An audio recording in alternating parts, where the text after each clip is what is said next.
Hello, guys. Good day. This is Anne of Reinforcement Club, your fellow positive reinforcer. Today, I am going to bring up the so called peace of mind. Peace be with you.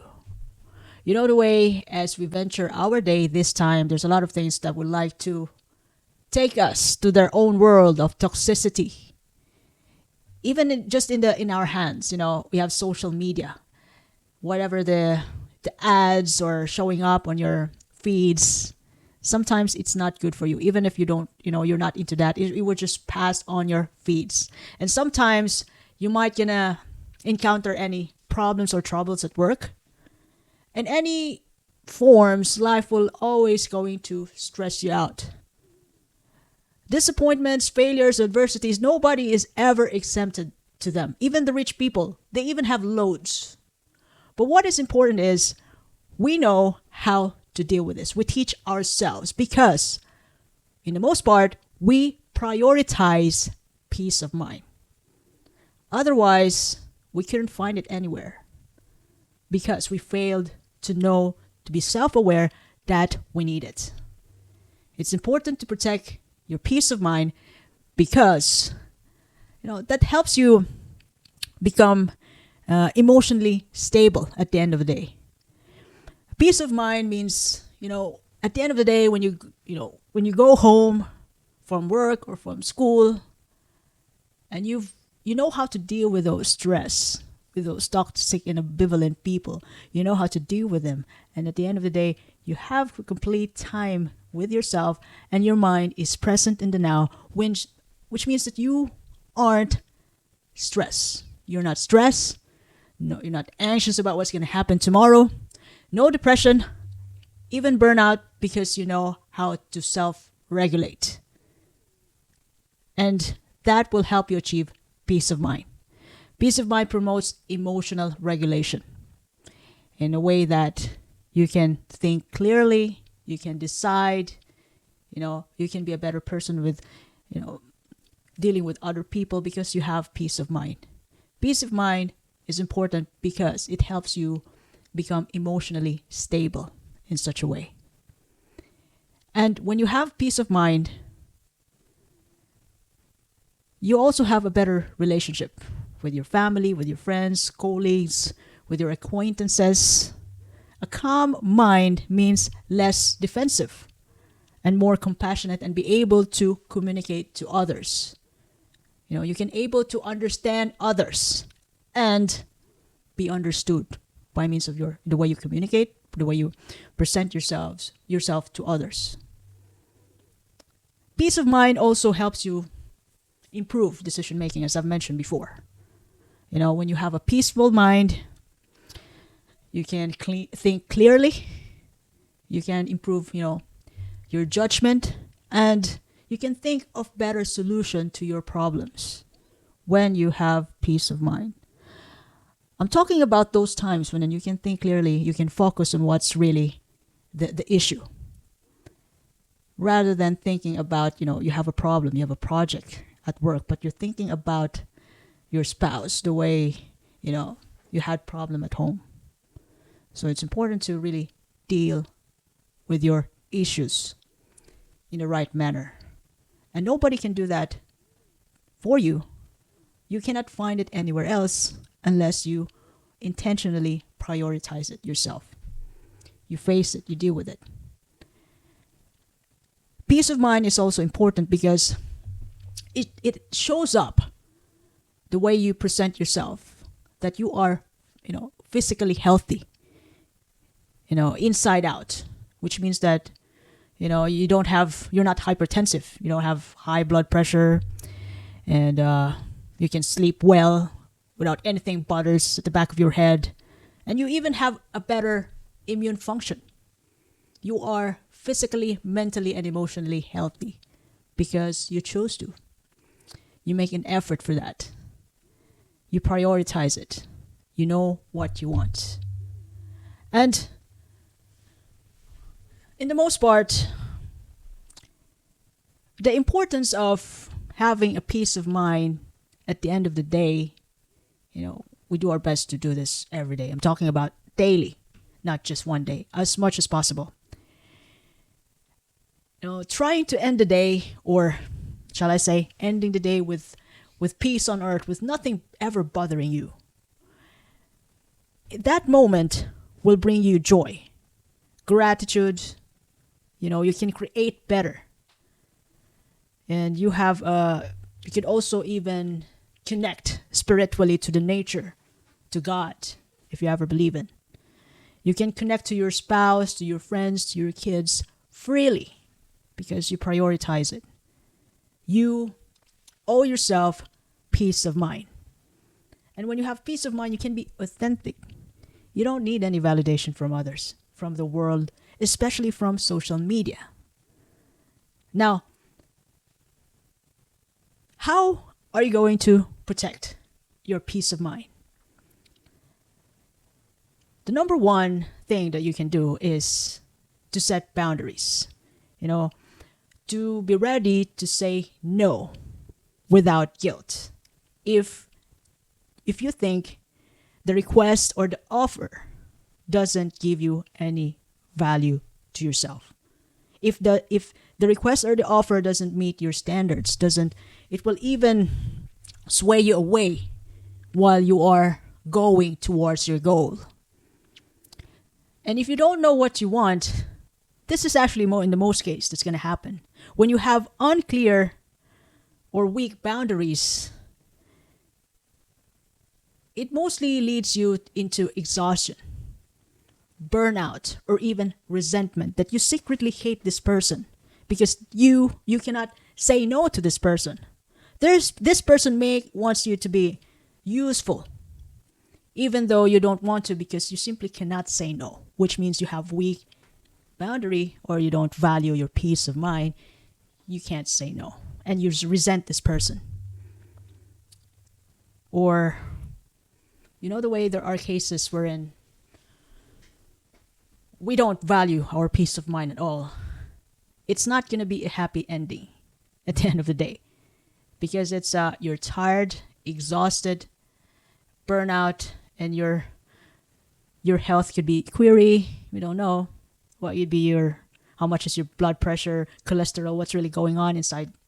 Your head is like all over the place, and then your body reacts to it in the long run. You don't want to have that kind of life that, by the time you retire, you cannot retire anymore because you're going to be dealing with different diseases. Now, please prioritize your peace of mind. And it's also important to, this is another way to protect your peace. Limit your exposure to negative people or any forms of negativity energy.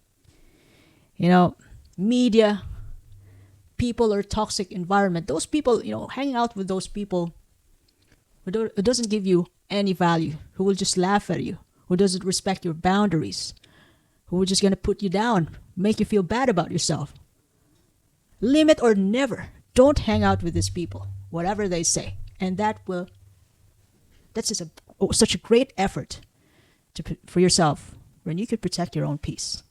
And you could think clearly that, there are other fellas or other people who'd be interested enough to hang out with you. Being authentic.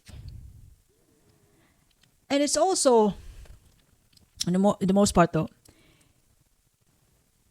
in regards to things that's been happening to you as you venture your day, it's also a significant part that you know how to let go of things that you can't control. Just like, for example, you are about to do a presentation about your project, and that means a promotion for you if that project will be successful. And while working on that presentation as well as in the project, you will do your best. But if you won't get the promotion, it doesn't mean that it's the end of you. It's the end of your, consistency. It's the end of your best character. You still go on to be that way, regardless of the result, because that is you. If you lower your standards because you think you have to lower your standards, well, unless if it's strategically you have to, but when you've done your best, Let go of the results. Let the world, let the universe judge you, judge your effort. Maybe it's not time yet, or otherwise, since you've tried and never give up, it will be yours anyway. You'll never know. But most importantly, if there are a lot of things which is out of our control. The only thing that we can control is ourselves, our reaction, our thoughts, words, and action. That's the only thing that we can control, and that's really effing powerful. And another thing that helps you protect your peace is prioritizing your rest and recovery. I'm talking about sleep, tea time, your break, family time. When it's work, work. When it's family, family. When you're with family, don't think about work. When you're at work, don't think about your family. One at a time, be present at the moment. And when you're on break, be on break. Enjoy it. Prioritize your break. Prioritize to be away from the things that is meant to bug you, like work. Think about it. If you don't want to have a break, there could be sometimes that, you don't want to take a break because you want to finish the project. Yes, that's reasonable. But it doesn't mean that you don't want to go to break every day. That's silly. It sounds silly. But other people could do that. Prioritize your break. At work, even at home, there might be moments that you need to be just by yourself, maybe half an hour, 10 minutes, 15 minutes to think about, to think about your improvements, how you can improve your achievements, what's next. Take time to, for your rest, for your recharge at all costs. Recharge and recovery means, sleep, time with people who matters to you, and, time for yourself. Playtime. Sometimes, there could be moments when we just don't want to think. Then we play online or scroll. Maybe like 15 minutes, half an hour. That's already a break for you. If you need it, then take it. Prioritize it. Also, surround yourself with supportive people. Seek out those people who respect you, who respect your boundaries, allow you to be yourself. The way there are people, you think that you can rely on them, but some of the people that surrounds you, they're actually motivated enough to, in some point they motivated enough not to really get to know you well. That sometimes they misunderstand you, and they don't look, they don't make an effort to go beyond to really understand the situation. Because knowing you, they've already prejudged you, then they don't want to do anything about it. It's a misunderstanding, but they don't want to make an effort to fix it. Then some people do that. They've already prejudged you. That whatever you do, they already have things that going on in their head about you, which is already out of your control. That is why when you say no, don't be guilty about it. Because people who are meant for you, who are good to you, who will love you as you are, they would be happy enough to respect it. Respect your no. So surround yourself with people who loves you, who help you improve, and those who are supportive enough and real on your face. Lastly, another thing that's help you protect your inner peace is, engaging in activities that makes you happy. Your hobbies, workout, time with nature, art, listening to music, anything that brings you to the present moment. Even meditation, mindfulness. If you love yoga, then why not? Do it. All in all, though, peace of mind is not something that you can find anywhere. Sometimes you have to fight for it. This is world, and we're all different. So fight for your right, fight for what you want. Otherwise, people will get what they want over you. It's, peace of mind is something you cultivate and protect daily. It is your duty. It is your responsibility to give it to yourself. You owe yourself peace of mind every day. So it's important to be strategic about it, to practice a good communication. And at the end of the day, you're going to reap the fruit of inner peace. Have a good rest and sleep. Have time with your family time. It's like you're actually here with your family 100% present. Above all, having a peace of mind, though, gives you an opportunity to improve yourself, to be a better person for everyone around you, to be a better mom, dad, employee, or boss. I'm not only saying about becoming better in one day. I'm talking about becoming better every day, even for the rest of your life. Now, I hope this, topic brings you something great for today. And if you ever love this episode, you can share this to your family and friends. You can follow me on YouTube, Facebook, Spotify, Apple Podcast, even on Amazon Music, but as well as in X, Reinforcement Club. By the way, this is Anne, your fellow positive reinforcer. I do appreciate your time and have a lovely day ahead. Thank you.